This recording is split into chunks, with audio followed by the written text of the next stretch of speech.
Hello viewers तेज आपण स्वागत जनावि आपण प्रिय YouTube channel all in one को बंधु मैंने देखु चीफ सेक्रेटरी मुख्य शासन सचिव आपण मैंने जानती अनु गर्ग तो फाइनाली मुख्य शासन सचिव अध्यक्षतार वर्तमान समय गोटे हाई लेवल कमिटी मीटिंग बसी सका सका आपण खुशी खबर अच्छी मुझे कहबी ता सहित विधानसभा जो आपंकर वर्तमान समय जानती 20 तारिख जो अधिवेशन आरंभ होची सबुठार गुरुत्व दी जाऊँगी आपंकर खाली शिक्षक पदवी पूरण ता सांग को अन्य निजुक्ति को नहीं एवं सबकि फाइनाल होती विधानसभा बैठक पूर्वर गोटे दिन पर बैठक कहले अत्युक्ति हेब नहीं ता भितर आपणकर जहाँकि सबकि निजुक्ति को स्पष्टीकरण करने सांग को आपण मैंने देखिए केवल विधानसभा प्रश्न ही थिला शिक्षक निजुक्ति पदवी पूरण को नहीं अधिक विभिन्न सारा प्रश्न मध्य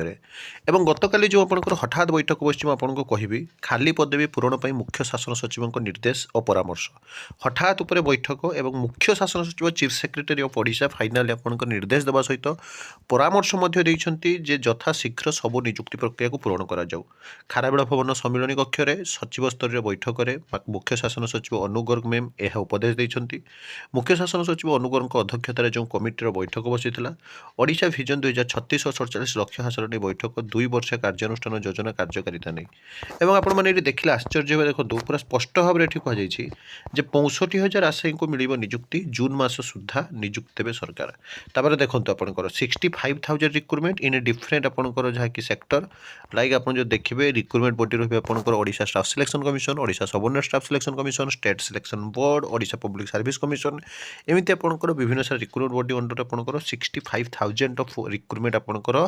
आपंकर एज पर जब आप देखिए सरकार निर्देश अनुसार 65,000 निजुक्ति आसो जून मास सुधा सर जो थे आपने जानिले आश्चर्य हम सर्वाधिक पदवी आपने जानती जोटा कि शिक्षक निजुक्ति वैकेंसी अच्छी आप असिस्टेंट टीचर रिक्रुटमेंट कहतु आपंकर ट्रेंड ग्रेजुएट टीचर कहतु आरएसटी कथा आपंकर स्टेट सिलेक्शन बोर्डर टीजीटी कथा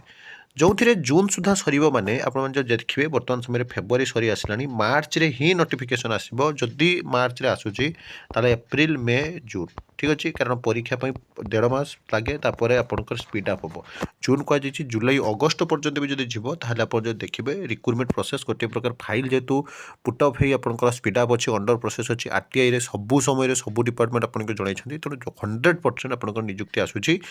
बड़ न्यूज अपडेट था विधानसभा प्रश्न देखो मुझे देखा गोटे पर गोटे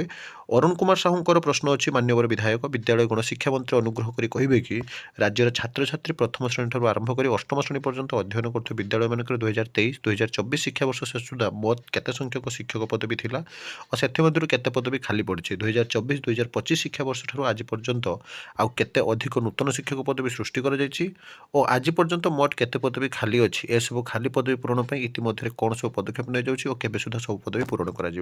विधानसभा एक कथा आपंकर उठुची ये आप देखूँ जहाँकि आपंकर श्री प्रद्युम्न लोचन पंडा मान्यवर विधायक विद्यालय गणशिक्षा मंत्री अनुग्रह कर कहे कि बालेश्वर जिले में प्राथमिक उच्च प्राथमिक उच्च विद्यालय मानक मंजूरी प्राप्त प्रधान शिक्षक विभिन्न वर्गर शिक्षक और कर्मचारी पदवी केते पदवी खाली अच्छी अवसर हेतु 2025-26-27 वर्ष में केते पदवी खाली हे प्रकाश कर बर्तमान खाली पदवी और खाली होगा पदवी को लक्ष्य रखी केबे सुधा उक्त पदवी गुड़ी शिक्षक और कर्मचारी नियोजन कि प्रकार पदक्षेप ग्रहण कर देखिपुंट सबू जगार जो बजेट अधिवेशन अच्छी तेणु सरकार तरफ यही सब लिखित उत्तर देवाई सरकार बाध्य बिकज आप जानते as a democracy country government should always be accountable towards common people तो ता भितर ये गोटे खुशी खबर जे आगामी दिन में आपंकर सब निजुक्ति आसूची जून मास शेष सुधा ही निजुक्ति प्रक्रिया हम सकाल सकाल खुशी खबर जितेबाला जहाँ अपडेट आसो चैनल पाइपर तेणु चैनल को सब्सक्राइब लाइक शेयर करूँ एक नुआ भिडियो सहित पुणी थे आपको आसबि बंद उत्कल जननी।